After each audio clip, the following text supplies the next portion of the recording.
Então vamos falar agora da mandala. Mandala, esse nome, ele vem do sânscrito. O sânscrito é uma língua muito antiga, falada na Índia primordial, na Aryavarta, ou no berço da raça ariana, que é a própria Índia. E mandala em sânscrito significa círculo. E o que é mandala? Mandala é o símbolo sagrado que atrai, símbolo que prende forças ocultas suprassensíveis, e as mandalas formam uma ponte do mundo físico com o mundo espiritual. Se vocês olharem por aí, é só entrar na internet, vocês têm 200, 300, milhares de mandalas. Agora eu pergunto, para que servem aquelas mandalas? São bonitas, são coloridas, mas a gente vai ficar meditando sobre determinadas mandalas, vai perder tempo e não leva a lugar nenhum. Então, o importante é pegar realmente as mandalas mais simples, não precisam ser tão sofisticadas, tão coloridas, porque às vezes não leva a nada, é simplesmente alguém que acha que aquilo leve a algum lugar. Então, dentro da iniciação, nós não temos que achar nada, nós temos que ir diretamente no ponto, sermos objetivos para ganharmos tempo.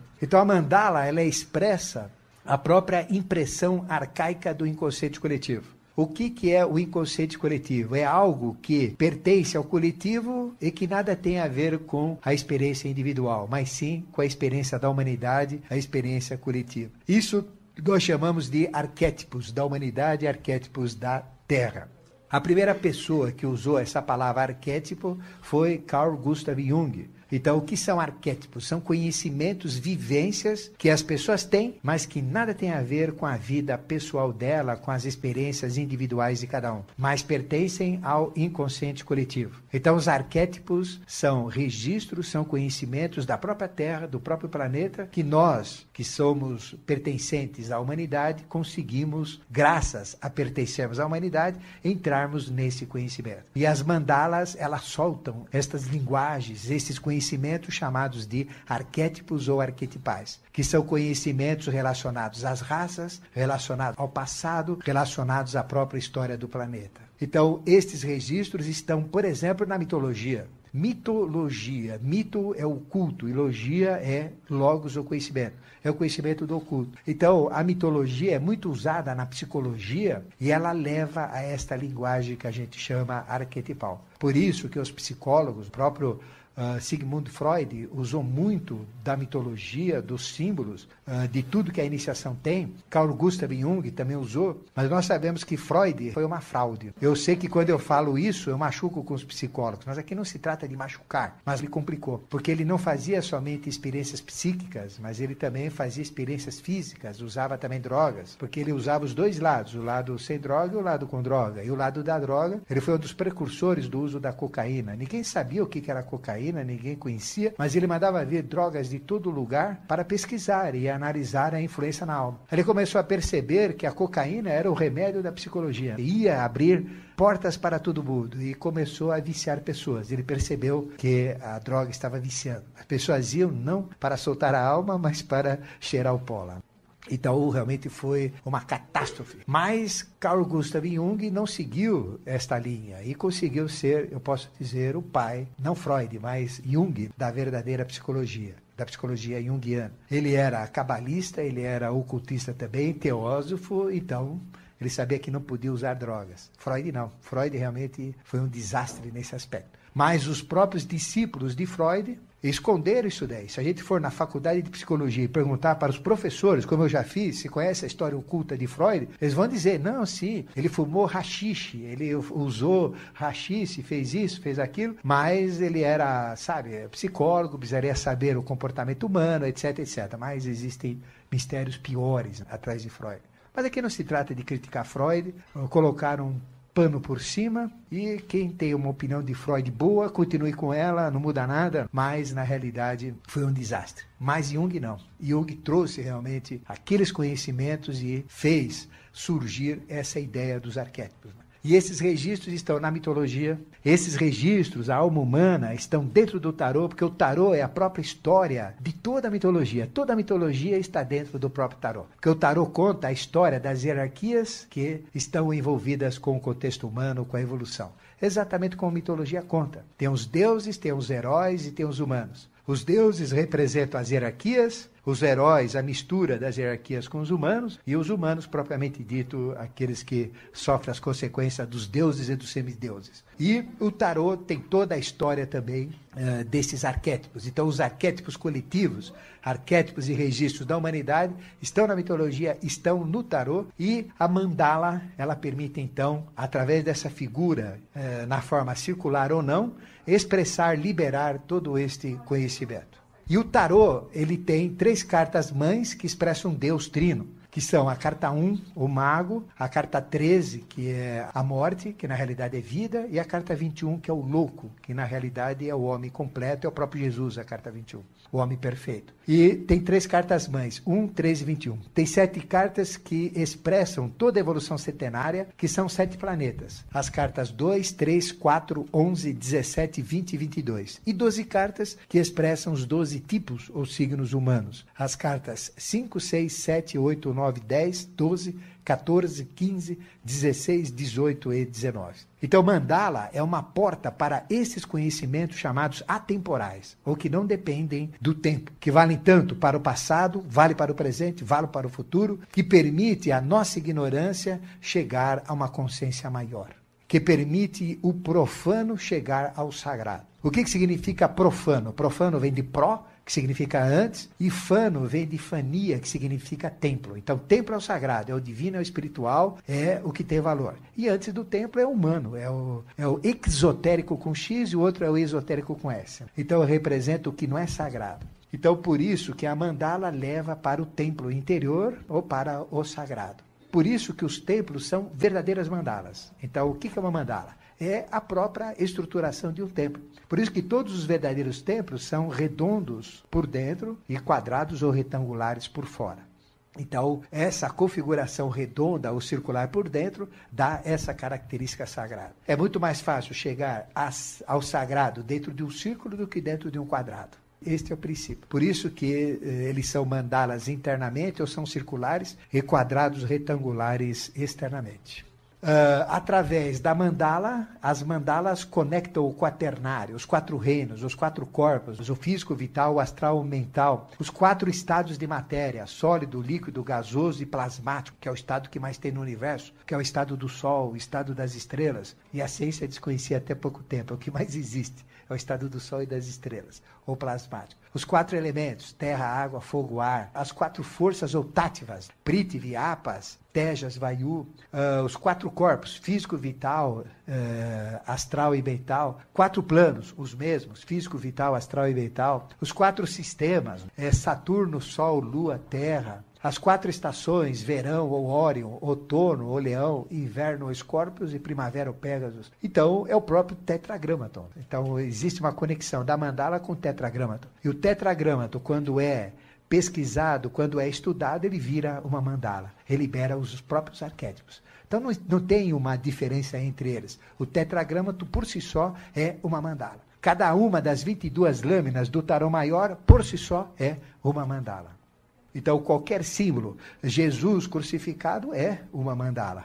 Você entra nos mistérios crísticos. Então, o próprio tetragramaton representa o compasso quaternário. Os 4 cavaleiros do Apocalipse, domínio, guerra, fome e peste. A esfinge, formada de águia, formada de leão, mulher e touro. Os 4 animais do Apocalipse, os animais de Ezequiel. Então, a mandala conecta o quaternário inteiro com o sagrado ou espiritual. A mandala está presente em todas as religiões. Por exemplo, no budismo, o discípulo o que faz? Ele pega uma vara e, ficando no centro, ele desenha com a mão firme um círculo em volta dele. Então, fazendo isso, ele se conecta com o grande mestre, que a gente chama Buda. A mandala no hinduísmo é o yantra. E o que é o yantra? É aquilo que a gente que explicamos para vocês quando falamos da swastika. Então, é um disco, onde no disco tem um pequeno rebaixo ou furo, e lá então coloca-se um bastão, faz a fricção do bastão para gerar o fogo. Então, seria o falo, o instrumento masculino, e o disco feminino, formando o sagrado, o Agni, o fogo sagrado. Então, dentro da tradição, é o próprio Pramanta. Então, quando nós falamos sobre o Pramanta, falamos sobre a cruz suástica, que é inversa da de Hitler. Hitler chamava aquela cruz que gira para a esquerda como suástica, mas na realidade era sovástica. A suástica gira para a direita, é oposta, que é a cruz da teosofia dos movimentos iniciáticos. Expressa também os 4 evangelistas, João, Marcos, Mateus e Lucas. A Bíblia, a própria Bíblia, no Templo de Salomão, que é o Arcano 2. Por que num templo maçom tem 2 colunas, tem a Bíblia, tem o xadrez? É o próprio Arcano 2 desenhado, um templo maçom. Na própria Bíblia do Arcano 2, tem que figura? O Tao, né, como eu falei para vocês. Então tem o próprio Tao, que significa essa polaridade, o branco e o negro. O Yang, que é o masculino, dentro do Yin, que é o feminino, positivo, negativo, trevas, luz. É o próprio Tao. E Tao é o símbolo central da Pacoa. A Pacoa é o símbolo que hoje estão ganhando dinheiro aí, junto com a arquitetura, que é o Feng Shui, ou Feng Shui, que é aquele octágono, que representa os 4 elementos. A figura central é exatamente o Tao. E o livro, lembra que eu falei que a Bíblia tem os 4 evangelhos? Tem que ler os 4. Então, aquele livro sagrado que é o Tao, é a figura central, que é o próprio livro sagrado, é o livro do taoísmo, é a cultura do taoísmo, ele tem então os 4 elementos: terra, água, fogo, ar, todo o símbolo do Yang e Yin, dispostos em 4 positivos, 4 negativos, dando o octágono, que é o Feng Shui ou Feng Shui. Próprio símbolo que o mestre Fuqi achou nas costas de um dragão, como eu falei para vocês, quando andava ao lado do Rio Amarelo. Que muito tempo depois, Lao Tse, ou mestre Tse, escreveu o Tao, que é aquele livro do Arcano 2, chamado Tao Te Ching. Aí veja a importância do taoísmo, a importância da Bíblia. Então o Tao é o livro sagrado, o Tao Te Ching, o livro do Tao, e a Bíblia também. Então o Tao tem todo o segredo. Onde está aquele livro? Eu tenho que achar aquele livro, eu tenho que ler aquele livro. A Bíblia. Então vamos ler a Bíblia. Por isso que a maçonaria tem a Bíblia Sagrada. A maçonaria agnóstica, porque tem maçonaria agnóstica, ela tem um livro filosófico, não é religioso. Mas tem Bíblia, mas tem maçonaria que tem o Tao lá. Tem maçonaria, dependendo do rito, porque tem rito escocês, tem rito antigo aceito, York, Kadosh, iniciático, e vários outros ritos, depende. Mas todos têm um livro sagrado, tem que ter um livro lá na frente, que é o Arcano 2. Então, nós temos dentro da mandala, o próprio Tao é uma das maiores mandalas que a gente vê, é o Tao. É uma mandala fabulosíssima, simples e fabulosa. Então, só olhando aquela figura central, o Tao Te Ching, que é o livro do Tao, Lao Tse, olhando só aquela figura, só aquela mandala, formou o grande mestre Zen, o grande Lao Tse. Então veja, é uma mandala poderosa, transformou o homem comum num grande ser que foi Lao Tse. É o próprio símbolo também da Rosa Cruz, aquela rosa no meio da cruz, é o símbolo cristão, o próprio crucifixo com Jesus é uma mandala também. Ou seja, a mandala de Cristo é a mandala de Crestos. Cristo vem de Crestos, ou luz. Então tudo liga-se à luz, tudo liga-se à iluminação, liga-se ao sol. Veja, a palavra cristal. O que é cristal? Cristal é que tem luz, ou que tem Cristo dentro dele. Aí vem um lado esotérico ou crístico do próprio cristal. O próprio nome dele diz isso. Na psicologia, segundo Jung, ele é o símbolo da totalidade.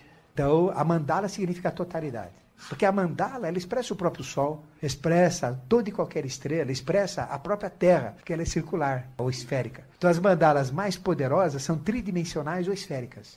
E o Tao, por exemplo, a gente não vê o Tao, como ele falou, ele vai da direita ou para a esquerda. O Tao gira. O Tao é tridimensional, então é uma figura que ela gira. E quando vem aquele ciclo que ele vai desenhando como uma senoide, assim, para cima e para baixo. Então, da trevas da luz, da morte e da vida, da noite e dia, dá toda a polaridade. Então, ele é bonito isso. E à medida que ele gira na nossa frente, essa mandala, você vai vendo coisas da treva e coisas da luz. É fantástico. Então, se a gente conseguisse ver o verdadeiro Tao, a gente teria a revelação das trevas e a revelação da própria luz. Segundo Jung, é o símbolo da totalidade por isso. É a síntese plena dos opostos, luz e treva. É o próprio Imago Mundi. É o modelo padrão, é o modelo mitológico, é o panteão dos deuses gregos, que sempre era circular. Jung afirmava que na mandala os polos da luz e das trevas são opostos em movimentos circulares, que é exatamente o Tao tridimensional. Então, o que Jung falou? Exatamente o que Lao Tse viu quando ele escreveu o Yin e Yang, né? Quando escreveu toda a base do taoísmo. Ou seja, o Yin está dentro do Yang, o Yang está dentro do Yin, porque uma bolinha branca está dentro daquela figura negra, parece uma vírgula, a bolinha negra está dentro da figura branca, então o Yang está dentro do Yin, o Yang flui para o Yin flui para o Yang, e aí vai toda a filosofia dele. Então, esses opostos, luz e trevas de Jung, é a mesma coisa, em movimentos circulares, em ciclos que se entende como ânima e ânimos, que é a nossa verdade. Então hoje o que eu sou? Sou homem. O que eu tenho dentro de mim? Uma mulher faltante. Então a minha mulher é a minha ânima. E a mulher que está hoje como mulher, o que tem dentro dela faltando? Que é a treva dela? É o ânimos. Então toda mulher tem um homem faltando dentro dela. Todo homem tem uma mulher faltando dentro dele. Então o homem busca a mulher para completar a mulher que está faltando. A mulher busca o homem para completar o homem que está faltando. Então este é o ciclo das próprias reencarnações. E Yang Yin, essa figura girando, do tal girando, ele forma exatamente o ciclo de nascer e morrer, o ciclo das reencarnações. É o próprio arcano 10, roda das reencarnações e mortes, roda da fortuna. Dinamicamente ela gira, só que ela não é exatamente como o arcano mostra, mas ela é diferente, ela gira de uma outra maneira. Aí vem a roda, aí vem o anel, aí vem o círculo. Tudo isso relacionado a mandala. Então, mandala é a quadratura do círculo. Para os chineses é a própria tartaruga. Porque a tartaruga vive muito, é o símbolo da longevidade. E a tartaruga é uma meia esfera para o céu e é quadrada na terra. Então, onde ela encosta a barriga na terra é quadrada, que é o terreno. E a parte que ela é voltada para o cosmos é esférica. Por isso que ela é símbolo do Yang e do Yin.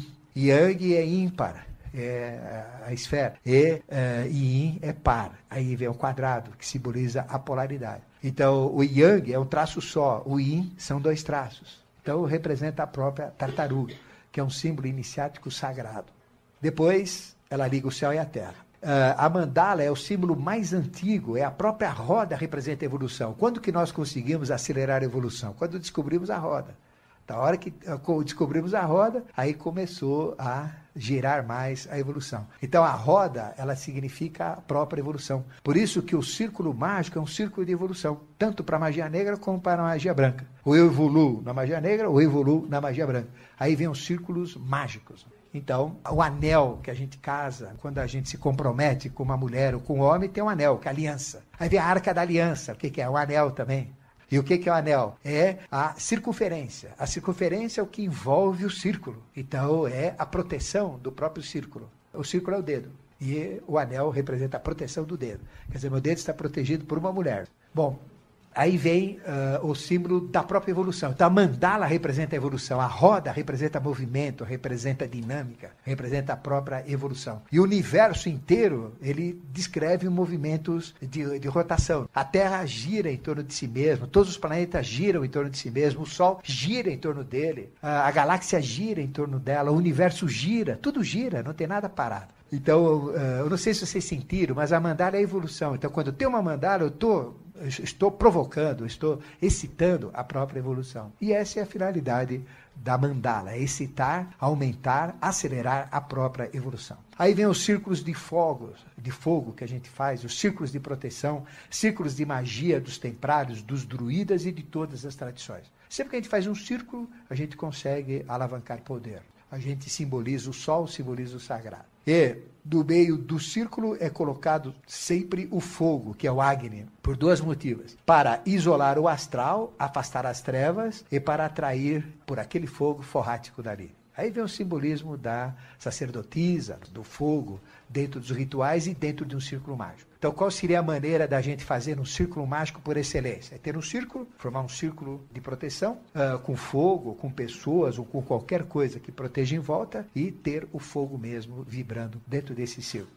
A gente chama fogo de Agni, fogo criador, e esse fogo é o que vai atrair o fogo da terra e o fogo do céu. O fogo físico atrai, fogo da terra que é Kundalini, fogo do céu que é Forrati, é o verde e o vermelho. Por isso que é usado em templos, como o pessoal fala, nas bolsinhas dos padres, que tem o turíbulo, que o coroinha fica jogando para lá e para cá, né, fazendo fumaça. Aí vem todo este processo. Afastar pela luz as trevas e atrair pela luz mais luz, o Forrati Kundalini.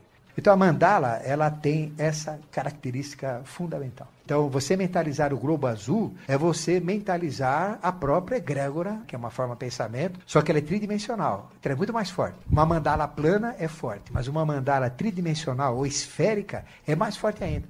Porque você tem a menor superfície dentro do maior conteúdo. Qual é a figura que a gente consegue colocar mais tendo menos envoltório? É a esfera. Então a gente consegue colocar muito mais coisa dentro de uma esfera do que dentro, na relação área e conteúdo, do que um cubo, por exemplo. Muito mais, nem comparação. Então o globo azul é a mandala das mandalas, muito forte, poderosíssima. Agora, a tradição que mais usou mandala e a mais poderosa foi a tradição egípcia, porque usaram a mandala como o próprio disco solar. Lembra do Arcano 1? O Arcano 1 começa mostrando a bagueta, que é a esquerda, que é o paus, depois vem copas, aí vem a mesinha, tem copas mostrando o cálice, depois vem a espada e depois vem o ouro. Então ele mostra a sequência, olhando para o ouro. E o dedinho, esse dedo, indicador, está no ouro. Quer dizer, ele mostra a mandala. Então o Arcano 1 mostra a própria mandala, como vocês vão ver daqui a pouquinho. Mas a tradição que mais usou mandala, e a mais poderosa de todas, foi a egípcia. Porque ela usou a mandala como o próprio disco solar. E eles usavam aquele tradicional provérbio: enfrente o sol e as sombras cairão atrás de ti. Então, se você enfrentar a luz, as sombras vão para trás de vocês. Então, você tem que enfrentar a luz, tem que buscar a luz. Por isso que o sol representa a maior mandala viva que existe. O sol e qualquer estrela. E o próprio sol é a mandala atlante.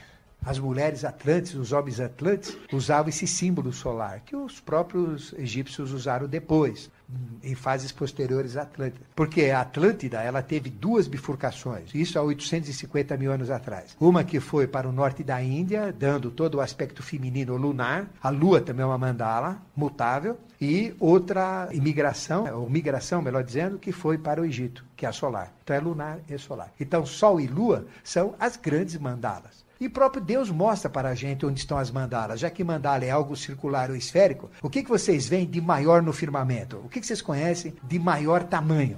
O Sol e a Lua. Então representa a mandala do bem, a mandala do mal. Entre aspas. Pode ser a mandala da mente, a mandala da emoção. Porque Sol e Lua são têm exatamente a mesma dimensão aparente no firmamento. Só que o Sol está muito longe. Muito longe. O Sol está a uma unidade astronômica, que dá, arredondando, 150 milhões de quilômetros. Muito longe. E a Lua está aqui perto, 350 mil quilômetros. Tanto é que a gente já foi na Lua e voltou. Só que a Lua e o Sol, em relação à Lua, tem 400 vezes maior de diâmetro. Então a Lua está 400 vezes mais perto da Terra. Então o Sol é 400 vezes maior que a Lua. Mas a Lua está 400 vezes mais perto da Terra. 400 dividido por 400, vocês veem os dois iguais.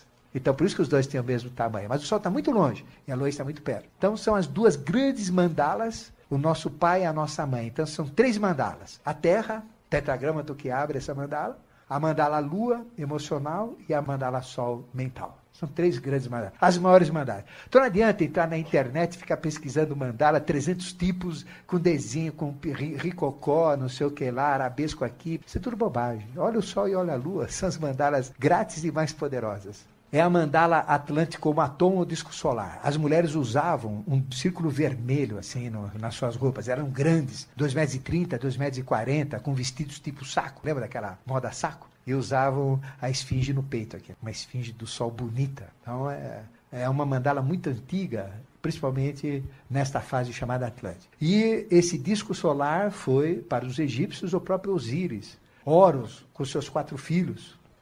A mandala dos gregos, o Sol também, o disco solar, representado como Urano.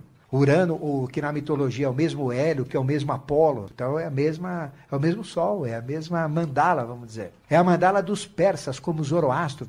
Ocorreram mais de 100 manifestações zoroastrinas como mandalas. Então o que é Zoroastro? Zoroastro vem de Zoroastro, astro zero, que é o Sol. Então são 100 manifestações solares. Ou 100 Cristos, anteriores ao nosso Cristo, mas menores, mais importantes, mais de 100. Corresponde, dentro do masdeísmo, corresponde à Aura Mazda, daí vem masdeísmo, uma religião fantástica do Oriente. Hoje ela está praticamente enfraquecida, mas foi muito forte. A Aura Mazda é o Sol, e Ahriman representa trevas, é o disco das trevas, é o contrário da Sol. Então veja que a mandala dos povos primitivos, dos povos antigos, como os chineses tinham muito estas esferas vermelhas, essas bolas vermelhas, verdes. Por que os templos chineses são verdes e vermelhos? Por causa de Kundalini e Fohat, que são essas forças espirituais que, quando se manifestam, dão essa impressão de verde e vermelho para nós. Veja, o japonês, a bandeira japonesa é o branco com o vermelho, com o disco vermelho. Uma mandala fabulosa. fabulosa é o próprio Sol, o próprio Oriente, que o Sol nasce do Oriente para o Ocidente, a luz vem do Oriente para o Ocidente. Os maias adoravam o Sol, os astecas. Então o que faziam os maias? Todos os dias eles sentavam nos templos e viam o nascer do sol. Todos os dias sentavam no templo do outro lado e viam o pôr do sol. Então todos os templos têm que mostrar o nascer e o pôr do sol. Como a própria posição da esfinge, direcionada a leste e oeste. Então tem tudo o nascer e o pôr do sol. Veja, os incas, os astecas, os maias, no próprio hinduísmo, o Rig Veda tem o círculo mágico também, que é uma mandala, tendo 10 divisões. Então é a própria roda do arcano 10, só que não tem 8, como no arcano 10, mas tem 10 mesmo. É a mandala Nritya, onde as gopis ou sacerdotisas ficam dançando. Então a figura, lembra que eu falei do budismo? O budismo, o discípulo fica no meio e faz um círculo, e aí ele se contacta com o Buda. No hinduísmo é a mesma coisa, você faz um círculo, se contacta com Krishna. E põe umas moças jovens dançando, que são as gopis, aí vem todo o processo de Krishna, a liberação de Krishna. Porque Krishna é sol, Buda é sol, tudo é sol. Então o sol, na realidade, é a maior das mandalas, como são também as estrelas, as galáxias que formam todo o nosso universo. E a nossa mandala maior é a nossa primeira célula, onde está o maior conhecimento, a maior sabedoria nossa. Está na primeira célula. No nosso primeiro óvulo, tem 0,2 milímetros, que é o óvulo que a nossa mãe colocou na cavidade abdominal, e depois ali houve o contato, ela vai para dentro é absorvida e vai para dentro do útero, e lá dentro, então, o espermatozoide fecunda, que é o aspecto masculino. Então a mandala passa a ser, então, duplo aspecto, masculino e feminino. Passa a ser o quê? O óvulo fecundado é o próprio óvulo que a gente chama do tal, é o próprio tal. É uma célula que tem o princípio masculino e feminino, é o X, Y, XY, né? Quer dizer, todo aquele sistema que vocês conhecem celular é exatamente igual, é o próprio tal. É uma célula que se subdivide em dois, masculino e feminino. Aí aquela célula se divide em 2, 4, 8, 16, 32, 64, 128, e aí vai, até formar toda a evolução, trilhões de células. Então, a nossa mandala é a célula original, é a primeira célula. E veja, tudo não veio do Sol. Tudo que existe aqui veio do Sol. Então, o Sol é a mandala da nossa origem. Sol é a mandala da nossa existência. Sol é a mandala do nosso fim. Porque a Terra nada mais é do que uma parte do Sol que saiu, e essa inteligência, que a gente chama inteligência solar, essa sabedoria solar, transformou a energia em matéria em tudo que existe. Tudo que existe aqui, antes de ser isso que era Sol, porque tudo veio do Sol. O próprio Sol veio de um Sol central, então tudo é Sol. E o Sol é a mandala que dá origem a tudo. Então, se vocês quiserem uma mandala que abra todo o conhecimento, que fala tudo para vocês, é o próprio Sol. Porque a nossa origem está no Sol. E o nosso fim? Quando chegar no final, o que acontece? Todos nós deveremos ter o padrão de Cristo, o padrão crístico. E aquele que não tiver, aquele que não é iluminado por si só, vai se iluminar na marra, porque a Terra vai ser sugada para o Sol e vai virar luz do mesmo jeito. Só que isso tudo vai ser integralizado no Sol. Então, o Sol é a nossa origem, Sol é a nossa existência, a própria luz, a própria manifestação, e é o nosso fim. Então, o Sol é a maior das mandalas, como são todas as estrelas. Cada estrela é uma mandala. As galáxias que formam o universo. Vocês olharem uma galáxia e meditarem numa galáxia, é uma mandala fantástica, fabulosa, abre muito a consciência, mas simplesmente o Sol é uma mandala. E existe uma regra, nós não podemos olhar para essa mandala, porque se a gente olha, fica cego, não dá para olhar. Então veja, ela está aí, está presente o dia todo e nós não podemos olhar para ela. Mas nós podemos, pelo menos, pensar nela, podemos criar um símbolo, criar algo para nós vermos com os olhos físicos sem ficarmos cegos. A nossa mandala maior, como eu falei, é a nossa primeira célula fecundada, que é a origem do nosso microcosmo. E a nossa mandala maior é exatamente o Sol, que é a origem do nosso macrocosmo. Então nós podemos entrar dentro da nossa origem na célula. Então cada célula que a gente tem, célula do cabelo, célula da pele, do dedão, da unha, cada célula nossa tem a nossa história. Tem o nosso DNA, tem a nossa origem, os nossos registros. Então tem a nossa identidade. A nossa identidade está na célula. E a nossa identidade está no Sol também. Cósmica no Sol, individual na célula. Então a célula é uma mandala. E dentro dos conhecimentos iniciáticos, nós temos algumas mandalas tão simples. Por exemplo, essa, que é simplesmente uma circunferência dentro do círculo, a gente chama de Parabrahma, que é a eterna possibilidade de vir a ser. Então, Parabrahma não é nada, é a possibilidade de vir a ser. Porque se algo existe, tem que ser possível para existir. Então, o que é Parabrahma? É a possibilidade de algo existir. Por exemplo, uma semente que nós vamos plantar. A gente não vê a árvore naquela semente, a árvore espiritual. Mas existe naquela semente a possibilidade de vir a ser uma árvore. Ou seja, existe, sem existir, uma árvore espiritual. Então isso é espírito. O que é o espírito? É a árvore espiritual. É a inteligência que existe sem existir dentro de uma semente. Que quando eu planto, aquela árvore espiritual que existe sem existir, vai se transformar pela semente numa árvore física, exatamente igual à espiritual. Então, se eu sou clarividente espiritual, eu pego uma semente, eu vejo a árvore que existe sem existir, espiritualmente falando, como ideia. E se eu ficar esperando aquela semente germinar e formar a árvore, eu vou ver exatamente a mesma árvore espiritual que eu vi sem existir, agora eu vejo existindo. Então, a mandala permite entrar no mundo das ideias de Platão. O que é essa ideia? Aí vocês entendem o que é espiritual? Uma semente tem espiritual? Tem!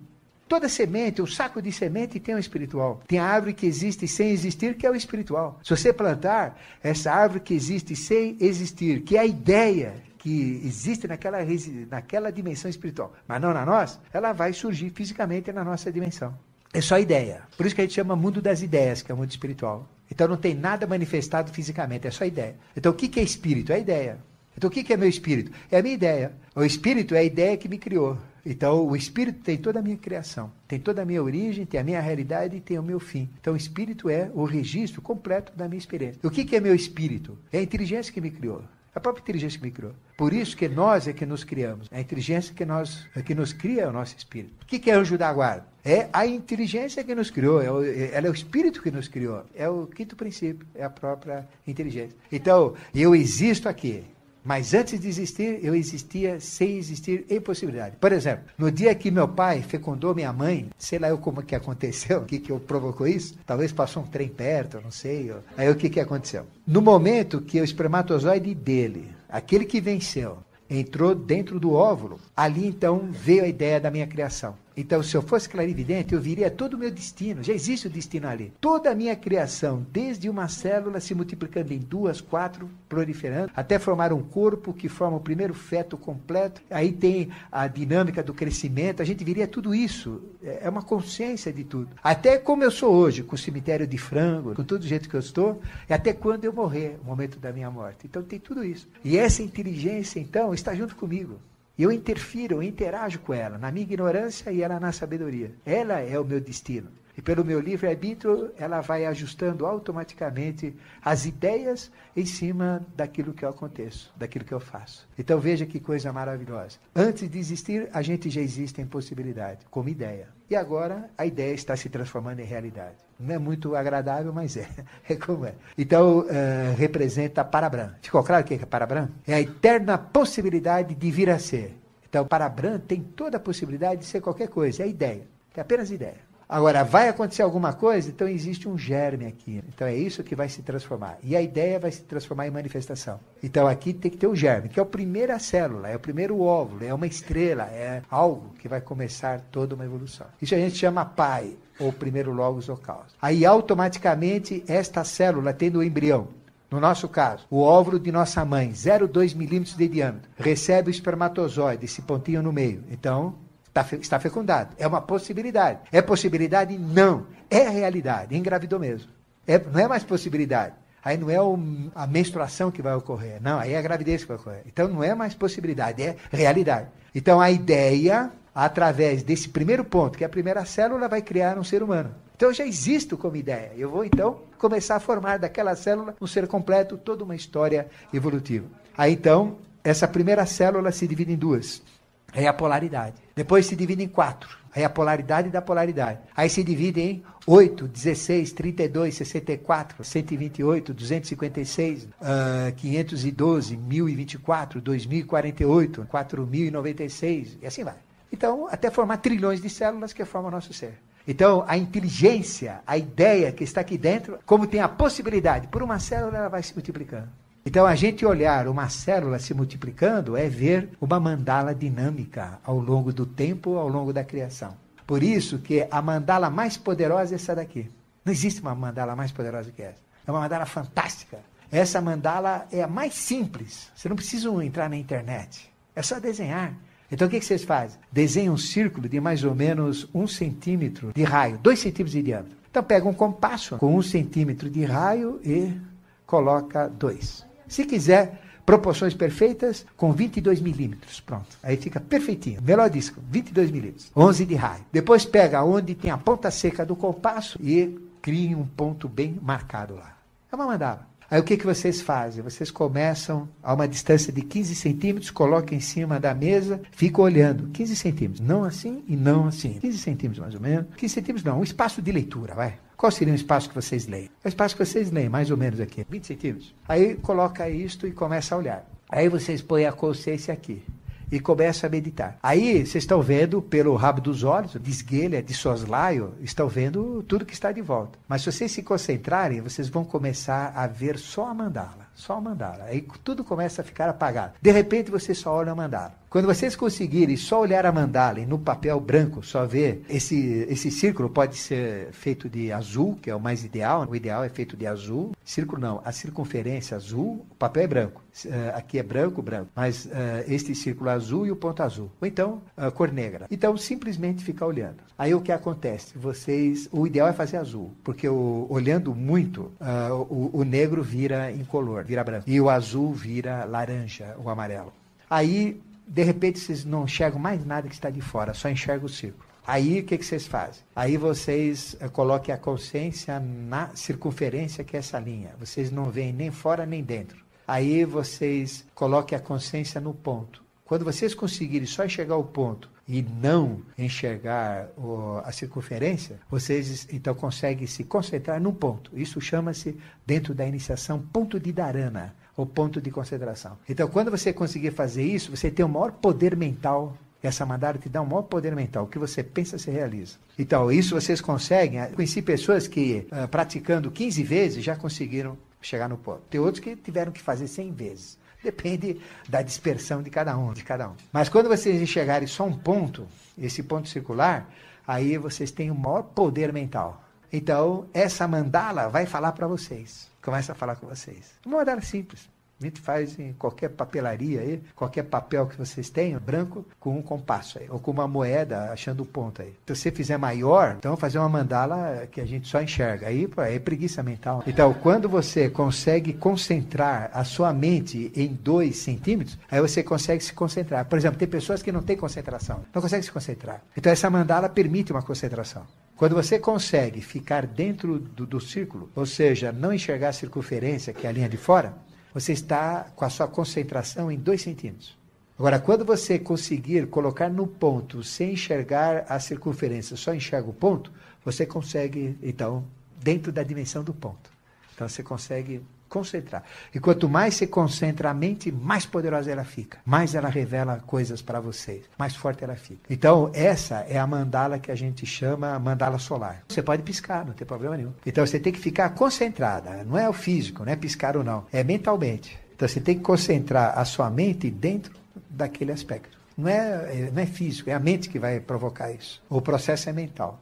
Quando essa daqui, por exemplo, é uma outra mandala, é a mandala da polaridade. Então, você fixa esta circunferência, aí vocês vão ver a circunferência, depois de alguma prática, e esse traço. Aí vocês coloquem a consciência no traço, não vê a circunferência. Coloca na circunferência, não vê o traço. Então, vocês conseguem colocar exatamente a consciência onde vocês querem. A consciência numa forma de uma circunferência, a consciência na forma de um traço, a consciência na forma de um ponto. Com isso, a gente consegue fazer a consciência desenhar. Vocês estão percebendo? Por exemplo, aqui, olha, eu começo com essa. Então, por exemplo, eu coloco a consciência dentro da circunferência. Então, eu não enxergo dentro do círculo, eu não enxergo a circunferência. Eu coloco a consciência na circunferência, eu não enxergo nem o círculo, nem o que está de fora. Então, a gente consegue colocar a nossa consciência só como que se fosse a circunferência. Nesse caso, eu consigo colocar a minha consciência onde está a luz aqui, no azul. Só enxergo o branco aí no caso.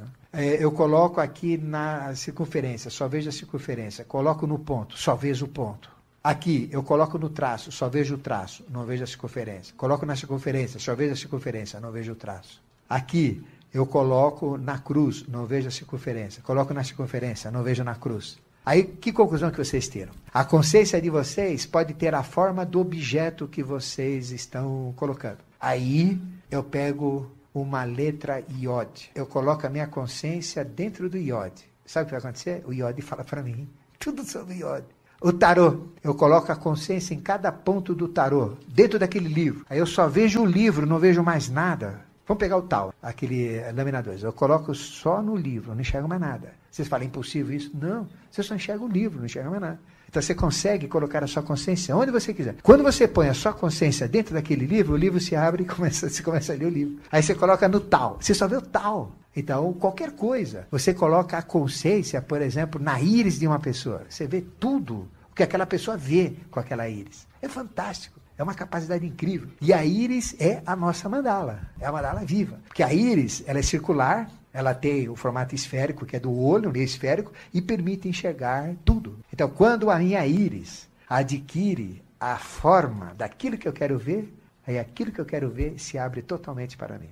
Então, por isso que essa prática, ela funciona assim. Como fazer? Você pode começar, por exemplo, com esta cruz e com a circunferência. Depois, você pode diminuir a cruz, você pode depois fazer esta parte, que é com traço só, e depois com ponto. Aí você faz um ponto maior, um pontão, aí vai diminuindo o ponto, até chegar no ponto menor possível. Quanto menor for, mais poder dá. Aí vocês brincando, põe a consciência no ponto, só vejo um ponto. Põe a consciência na circunferência, só vejo a circunferência. Põe a consciência na cruz, só vejo a cruz. Põe a consciência na circunferência, só vejo a circunferência. Vocês vão ver, é fantástico. Façam isso. Ah, mas é difícil. Não, não é difícil, não, é prática. Então vocês vão ver que a consciência se modela. Quando vocês conseguirem, por esse exercício, modelar a consciência, aí vocês vão colocar a consciência em qualquer forma que vocês queiram. Qualquer coisa. E tudo que vocês olharem vira mandala. Tudo vira mandala. Qualquer coisa vira mandala. Você pega uma forma, pega um objeto, coloca a sua consciência naquele objeto. Então todo o teu poder mental de captação vai captar aquilo.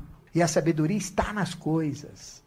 Então veja, a sabedoria, ela está numa pedra, está numa planta, está num animal, no instinto que aquele animal tem. Então se vocês conseguirem só olhar um animal sem ver nada, só focarem a coluna vertebral do animal, só ver a coluna, mentalizar a coluna vertebral do animal, todo instinto cai dentro da cabeça de vocês.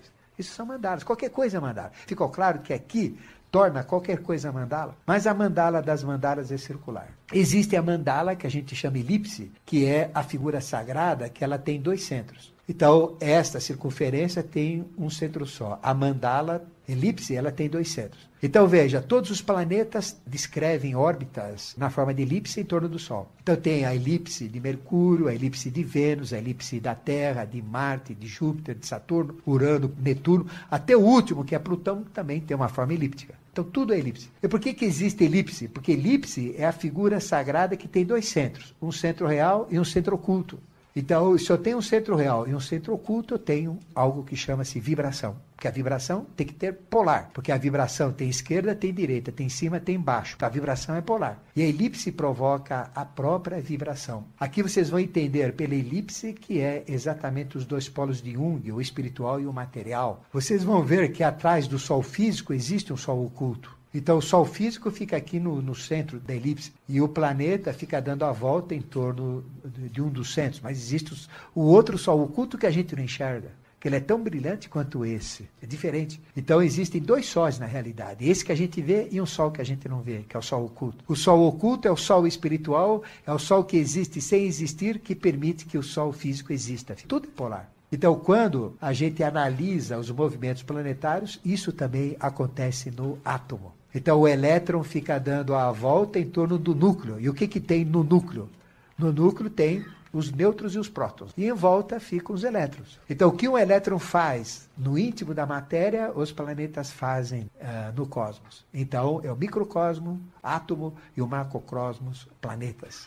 Todos os movimentos planetários. Então a elipse é uma figura sagrada e uma mandala também. A mandala da vibração. A mandala, a elipse, ela está diretamente ligada ao tetragramaton. Porque é a vibração. Provoca a própria vibração. Então veja, por exemplo, se eu pegasse uma pedra com um barbante, amarrasse a pedra e colocasse no meio da cabeça e começasse a girar a pedra, mantendo o máximo possível o centro no topo da minha cabeça, o que acontece? Que figura que eu vou descrever? Uma circunferência. Então eu vou criar um círculo, que é a parte interna, e a circunferência que fica por fora. Agora, então, o que acontece? Vibra? Não vibra. Uma roda cujo eixo está no centro não vibra. Mas se eu pegar uma roda e colocar o eixo fora do centro, ela começa a virar, blum, blum, blum. E tudo no universo está vibrando, tanto o átomo como o próprio universo. E se a gente pegar um centro da elipse, for até o externo da elipse e voltar a outro centro, nós temos uma distância. Qualquer distância que eu pegar desse ponto até a elipse e voltar para outro centro é igual. Essa é a característica da elipse. Então a vibração é a figura que segura o mesmo externo dentro de um mesmo interior. Então, ela permite 2 círculos simultaneamente. Então, a elipse é a figura gerada de 2 círculos, o real e o oculto, o das trevas e o da luz. Então, se vocês pegarem desse ponto, forem até ali e vierem até aqui, é igual daqui até aqui, daqui até aqui, daqui até aqui, a distância é igual. Por quê? O diâmetro do barbante não muda. Certo? É sempre igual. Então eu tento fazer um aqui e o polar aqui. Simultaneamente eu gero vibração. Então, por que existe toda a elipse no átomo? É porque existe toda a elipse no cosmos. Todo o movimento elíptico para gerar a vibração. Daí vem a harmonia das esferas que eu falei para vocês logo no início. E aqui nós falamos quando demos o pentagrama, e esse é o pentagrama que abre a consciência com G no meio, que é o grande arquiteto do universo, o grande geômetra, o próprio Deus. Então veja que o nosso aura, se abrir os braços e abrir as pernas e girar, a gente vai formar um ovo aqui. Mas a gente tem um formato esférico que nós podemos desenhar com os braços e as pernas. Mas se nós girarmos os braços para cima, os braços para o lado, as pernas, abrir as pernas ao máximo e tentarmos fazer uma figura girando, a gente vai formar um ovo. Então, este ovo que a gente chama, e se a gente olhar a cabeça, que é o globo azul, então a gente tem aqui uma mandala, a gente forma uma mandala tridimensional. É a mandala do nosso aura mental, é a mandala do nosso aura astral. E essa mandala do aura mental, quando eu faço aquela concentração, ela consegue captar tudo. É uma mandala com outra mandala. Eu coloco aquela mandala dentro da minha mandala. E essa minha mandala, que é a minha esfera mental, consegue captar tudo o que existe. E astral, que é o meu ovo astral, consegue captar todos os sentidos, sentimentos, emoções que existem também. Então, os nossos próprios auras, mental e astral, são mandalas, que permitem entender as mandalas. E aqui tem a posição da mandala como tetragramaton. Então veja, onde nós temos a mandala? Temos aqui no arcano 1, ele mostrando com o dedo indicador a mandala, que é o sol, a moeda. Aqui tem no arcano 2 a mandala da polaridade. No arcano 10, a mandala da roda da fortuna, nascimentos e mortes, que é consequência dessa. E aqui a última das mandalas, que é o mundo, que é o arcano 21. Então tem mais uma mandala. Essa é uma outra mandala, são mandalas. Bom, aqui tem a mandala do tarô total, que é difícil de olhar essa mandala aqui. Mas, por exemplo, se eu focar a minha consciência aqui, focar a minha consciência aqui, focar a minha consciência aqui, focar a minha consciência aqui, focar a minha consciência em cada um desses aqui. Então, tudo isso vai me revelando conhecimentos. Então, qual é a maneira da gente ler o tarô? Bom, eu pego aqui, solve, né? O que é solve? O que é a barba? O que é coagula? Então, solve é desmancha, coagula faz precipitar. Então, desmancha, coagula, destrói e constrói. Aqui, homem com a energia vermelha Kundalini, mulher com a energia verde Forrati. Então, a gente começa a meditar. Então, a gente pode focar a nossa consciência, a nossa mente, onde a gente quiser, na figura, no formato que a gente quiser. É fantástico. E fazendo isso, cada coisa vira uma mandala, cada coisa me dá conhecimento. Principalmente focando em coisas físicas, naturais e principalmente em ferramentas sagradas. Agora, quais são as mandalas que nós podemos desenvolver? Esta mandala é a mandala, por exemplo, do chakra que a gente chama raiz. Então, como é que é esta mandala? Simplesmente é um disco de 10 centímetros, onde gira no sentido horário, da direita para a esquerda. Se vocês colocarem um despertador aqui na nossa frente, é onde gira os ponteiros do relógio. Então, é uma mandala positiva. Então, imaginem um disco nessa região, no final da espinha de vocês. Põe um despertador aqui, que tenha ponteiro. Para onde que gira o ponteiro? Para onde que gira o ponteiro? Para cá. Então, mentalizo ele girando assim, sabe? Pronto. Laranja. É uma mandala. Na hora que eu conseguir realmente colocar a minha consciência, só enxergar essa mandala e conectar essa mandala com o meu chakra, eu abro a porta do chakra que a gente chama raiz. Então, é uma aplicação prática da própria mandala. Então, aqui a cor é laranja, essa cor aqui. Então, imagina um disco brilhante como o sol de cor laranja. E tendo aqui como que um vórtice. Lembra que eu falei daquele vórtice que é azul, que a gente vai entrando e que depois tem o quadriculado branco e negro que vai aparecendo e uma luz lá embaixo? É desse daqui que eu estou falando. Essa daqui é laranja. A luz que eu vejo que vai me abrir é laranja. Essa daqui, que é a segunda, é o esplênico, fica na altura do umbigo, 1 centímetro para cima, é violeta. Então imagine um disco violeta girando nesse sentido e o furinho no meio que vocês vão entrar dentro dele. Então vocês entram dentro dos aspectos da vida. Aqui vocês conseguem a consciência do que é físico, do que é material. Aqui vocês conseguem a consciência, neste chakra, do que é vital. O umbilical, ele é verde e vermelho. Então, a mandala vai dar cor púrpura, que é a cor dos cardeais, a cor cardenalícia, a cor púrpura. Então, imagina um túnel de cor púrpura, e vai entrando lá dentro daquele túnel, você entra aqui, no próprio umbigo. Porque quando a gente vai morrer, ele é azul. Aí você está indo para o lado de lá. Então, quando é amarelo, você entra no plano mental, aqui no plano astral, púrpura. Aqui, o azul, você entra nas dimensões espirituais, ou nas vivências espirituais. Aqui seria rosa violácea, e esse é um túnel púrpura e dentro uma luz dourada, que vocês entram lá dentro. São mandalas. Então, o que eu faço? Todo mundo vai na internet buscando mandalas. Quantas vezes o pessoal chega, essa mandala é boa? A mandala é essa daí. É isso que você tem que fazer. O teu chakra é mandala. O sol é mandala. A lua é mandala. O globo azul é uma mandala. Então, aqui vocês têm as cores dos chakras. Então, é simplesmente imaginar um círculo girando no sentido horário, ou seja, se está aqui no coração, eu ponho o relógio no coração. Então, ele gira da direita contra a esquerda. Então, ele vai girar nesse sentido que eu estou colocando aqui, sentido positivo, da direita contra a esquerda. Colocar o relógio aqui. Então, aqui vocês têm 7 mandalas para fazer. Mandala para conexão com o físico, mandala para conexão com o vital, com o astral, com o mental, com o espiritual. Essa é a melhor mandala. Bom, aqui tem esta parte que a gente chama de mandala solar. Eu vou dar uma resumida nela, porque quando a gente falar do olho, nós vamos voltar bastante nesse aspecto e dar bastante detalhamento dela. Mas a maior mandala que existe, na realidade, é a própria mandala solar. O próprio Sol é a mandala das mandalas, porque tudo veio do Sol, o Sol sustenta tudo e tudo vai voltar para o Sol. Então, todo o conhecimento está no Sol. Toda a nossa origem está no Sol. Tudo que existe é sustentado, é mantido pelo Sol. E tudo o que vai ser desmanchado é Sol. Por isso que o Sol representa a criação, a manutenção e a destruição de tudo. Então o Sol é a mandala das mandalas. Não existe nada que tenha mais conhecimento do que o próprio Sol. Nós falamos alguma coisa sobre o Sol, falamos dos egípcios. Então, nós vamos pegar esta parte chamada mandala solar e começar na parte do olho, porque o olho é a continuação desse conhecimento aqui. Aí vem todo o processo das inteligências solares e tudo mais. Bom, com isso, então, nós terminamos dizendo que o Sol é a mandala das mandalas, a maior mandala que existe.